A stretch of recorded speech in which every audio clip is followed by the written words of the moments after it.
안녕하세요.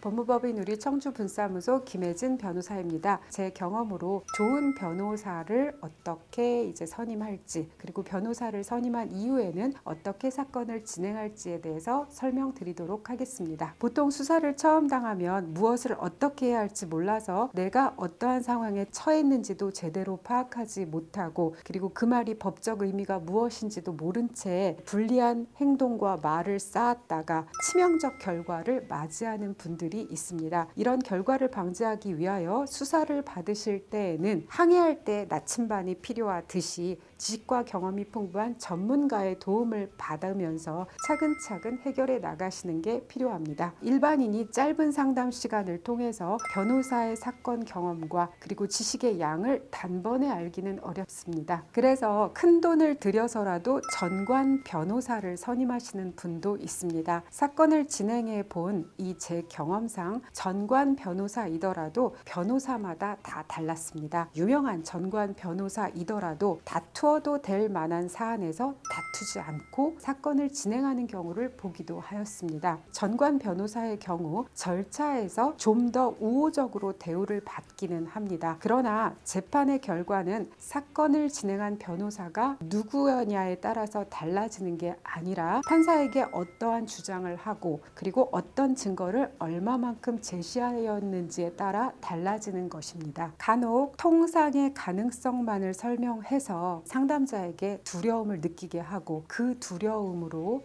선임으로 이어지게 하는 경우를 전해 듣기도 하였습니다. 예상되는 결과에 대해서 객관적으로 제시하되 그리고 어떠한 방향으로 어떻게 노력할지에 대하여 과장하지 않고 솔직하게 조언하시는 분을 만나는 게 좋습니다. 제가 의뢰인들에게 바라는 바를 말씀드리겠습니다. 저는 통상 계약을 맺게 되면 함께 노력해야 한다. 법적인 부분은 내가 최선을 다하겠지만 사실관계에 대해서는 충분히 저에게 알려주셔야 한다 라고 말씀드립니다. 이 사건 중에서는 수많은 기록을 검토해야 하는 경우가 있는데 이 수많은 기록을 어디에서 어떻게 접근할지는 그 사건의 당사자인 의뢰인이 가장 많이 알고 있습니다. 그리고 어떤 분들은 수백 개의 녹음 자료와 수천 장의 자료를 주고 설명을 하지 않고 알아서 봐라 라고 하시는 분도 계십니다. 그런데 이러면 변호사가 일을 하지를 못합니다. 변호사가 자료를 볼 수 있도록 변호사에게 제대로 된 자료를 주고 내가 자료를 주는 의미가 무엇인지를 설명을 해 주실 때 변호사가 주신 자료를 가장 잘 활용해서 사건을 해결할 수 있습니다. 이외에 내가 염려하는 바를 알리시고 불리한 부분을 알려주어야 변호사가 그 부분을 방어하면서 사건을 진행할 수 있습니다. 변호사를 선임하고도 네이버나 유튜브 등에서 보고 들은 지식 등을 토대로 담당 변호사의 조언을 듣지 않는 분이 계시는데 네이버 유튜브 등에서 언급되는 말은 일반적 사례의 이야기여서 내 사건에는 적용될 수 없는 경우가 있습니다. 원칙대로 대응해야 되는지 변칙으로 대응해야 되는지는 그 해당 사건의 기록을 통해서 파악하고 고민하여 결정하여야 합니다.